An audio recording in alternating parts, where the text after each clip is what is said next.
Assalamualaikum warahmatullahi wabarakatuh. Salam sejahtera untuk kita semua. Apa kabarnya rekan-rekan mahasiswa Universitas Dian Nusantara? Kita berjumpa kembali di mata kuliah pengantar ekonomi mikro. Alhamdulillah, hari ini adalah pertemuan kita yang ke-6. Tidak terasa sudah masuk pertemuan ke-6. Mudah-mudahan Allah Subhanahu wa Ta'ala, Tuhan Yang Maha Esa, memberikan kita keberkahan, kesehatan, agar kita selalu bisa belajar dan menggali ilmu untuk mencapai kesuksesan. Rekan-rekan semuanya, sebelum kita lebih lanjut mempelajari ilmu ini dalam proses belajar mengajar, alangkah baiknya kita sama-sama berdoa agar proses perjalanan belajar mengajar kita berjalan dengan sukses dan lancar. Berdoa menurut keyakinan dan kepercayaan masing-masing. Berdoa dimulai.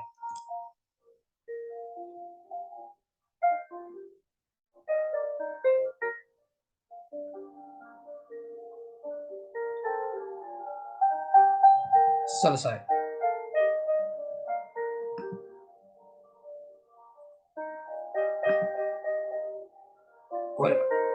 Mohon izin, saya akan share materi di hari ini.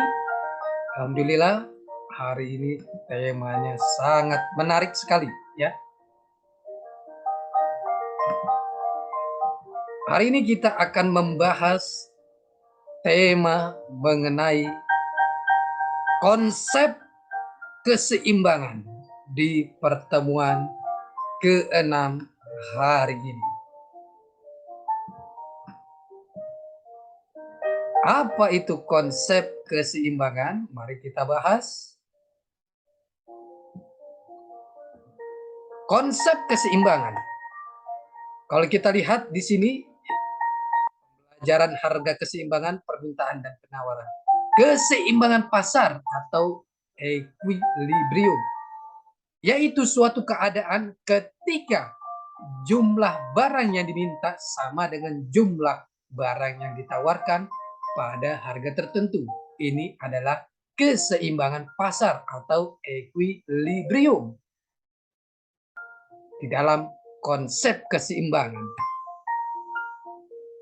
dalam kurva ini kita lihat, dan grafik ini kita akan mencari, ini adalah garis mengenai demand, permintaan, dan juga supply, penawaran. Kita akan melihat di manakah titik keseimbangan atau equilibrium. Ini adalah titik equilibrium atau titik keseimbangan. Kurva keseimbangan pasar. Contoh, berdasarkan contoh permintaan dan penawaran di atas, di mana fungsi permintaannya QD sama dengan 30 min 2P dan fungsi penawarannya QS sama dengan min 20 plus 5P. Keseimbangan dapat dilihat pada grafik berikut ini. Diketahui QD sama dengan 50 min 2P, QS sama dengan min 20 plus 5P. Maka ditemukan jawaban 50 min 2P sama dengan min 20 plus 5P. 50 plus 20 sama dengan 5P plus 2P. 70 sama dengan 7P, P sama dengan 10. QD sama dengan 50 min 2 kali 10, QD sama dengan 30. Ini adalah kurvanya, kita lihat. Kurva persamaannya. Ini adalah titik equilibrium pada tingkat quantity demand 30 unit. Tabel harga keseimbangan pasar buah duren di pasar minggu. Harga 5.000, permintaan 3.500 kilo, penawaran 7.500 kilo, interaksi surplus penawaran. Harga 4.000, permintaan 4.500 kilo, penawaran 7.000 kilo, interaksi surplus penawaran. Harga 3.000, permintaan 6.000 kilo, penawaran 6.000. Interaksi equilibrium ini adalah titik keseimbangan. Harga 2.000, permintaan 8.000, penawaran 4.000, interaksi surplus permintaan. Harga 1.000, permintaan 1.100, penawaran 1.000, interaksi surplus permintaan. Sekarang kita memasuki konsep elastisitas. Apa itu elastisitas? Elastisitas sama dengan sensitivitas, sama dengan kelenturan.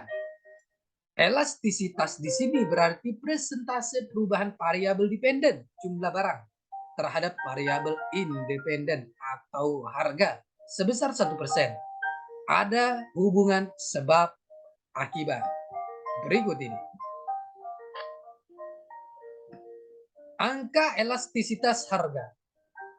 Elastis EP lebih besar dari 1. Inelastis EP kurang dari 1. Elastis unitary EP sama dengan 1. Elastis tak terhingga EP sama dengan tak terhingga. Inelastis sempurna EP sama dengan 0. Angka elastisitas adalah bilangan yang menunjukkan berapa persen satu variabel tak bebas akan berubah sebagai reaksi atas variabel lain berubah 1%.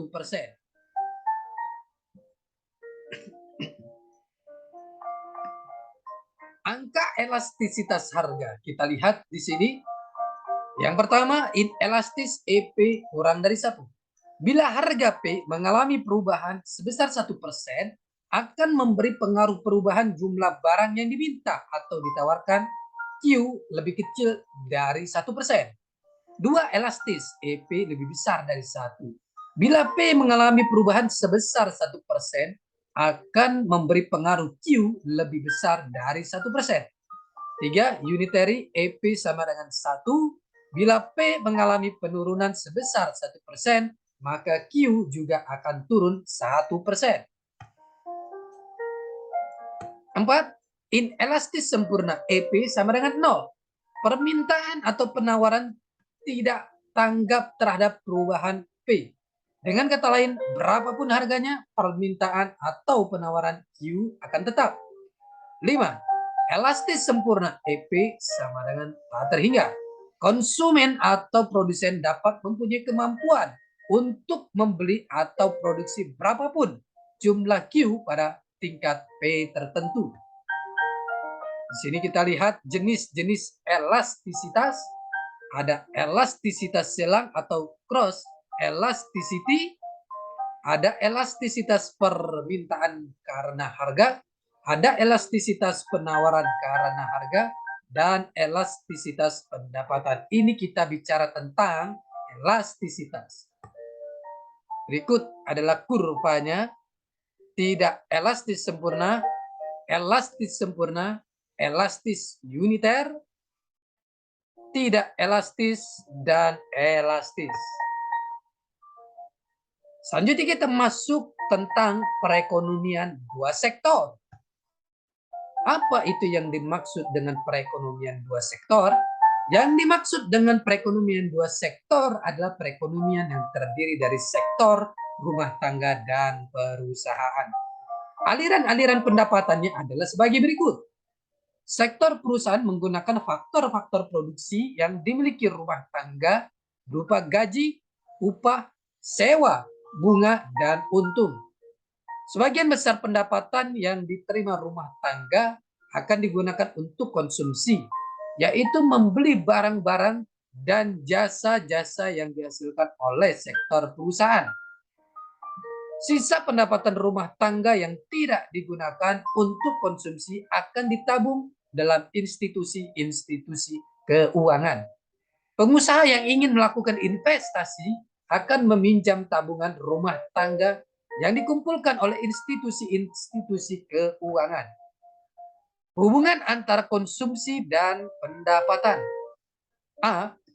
Pada pendapatan yang rendah, rumah tangga menggoreng tabungan. B. Kenaikan pendapatan menaikkan pengeluaran konsumsi. Biasanya bertambah Biasanya pertambahan pendapatan adalah lebih tinggi daripada pertambahan konsumsi. C. Pada pendapatan yang tinggi, rumah tangga menabung. Disebabkan pendapatan selalu lebih besar dari tambahan konsumsi, maka pada akhirnya rumah tangga tidak menggoreng tabungan. Konsep pendapatan disposable dengan konsumsi dan tabungan. A. Kecondongan mengkonsumsi. Ada dua macam, yaitu kecondongan mengkonsumsi marginal dan kecondongan mengkonsumsi rata-rata. Satu, kecondongan mengkonsumsi marginal dinyatakan sebagai MPC, yaitu perbandingan di antara pertambahan konsumsi yang dilakukan dengan pertambahan pendapatan disposable yang diperoleh. Dua, kecondongan mengkonsumsi rata-rata dapat dinyatakan sebagai APC, yaitu sebagai perbandingan di antara tingkat konsumsi C dengan tingkat pendapatan disposable ketika konsumsi tersebut dilakukan. B. Kecondongan menabung. Ada dua macam, yaitu kecondongan menabung marginal dan kecondongan menabung rata-rata. B. Kecondongan menabung. Ada dua macam, kita lihat. Ada dua macam, yaitu kecondongan menabung marginal dan kecondongan menabung rata-rata. Satu, kecondongan menabung marginal atau MPS dapat didefinisikan sebagai perbandingan di antara pertambahan tabungan AS dengan pertambahan pendapatan disposable AY. Dua, kecondongan menabung rata-rata APS menunjukkan perbandingan di antara tabungan S dengan pendapatan atau disposable Y. Fungsi konsumsi dan fungsi tabungan. Ada dua kurva yang sangat penting peranannya dalam penentuan keseimbangan pendapatan nasional, yaitu fungsi konsumsi dan fungsi tabungan. Pengertian fungsi konsumsi dan tabungan. Satu, fungsi konsumsi adalah suatu kurva yang menggambarkan sifat hubungan di antara tingkat konsumsi rumah tangga dalam perekonomian dengan pendapatan nasional atau pendapatan disposable perekonomian tersebut. Dua, fungsi tabungan adalah suatu kurva yang menggambarkan sifat hubungan di antara tingkat tabungan rumah tangga dalam perekonomian dengan pendapatan nasional atau pendapatan disposable perekonomian tersebut. Rekan-rekan semua, ini adalah pertemuan kita yang ke-6. Kita akan berjumpa di pertemuan-pertemuan selanjutnya. Selalu semangat untuk belajar dan menuntut ilmu. Salam sehat selalu. Assalamualaikum warahmatullahi wabarakatuh.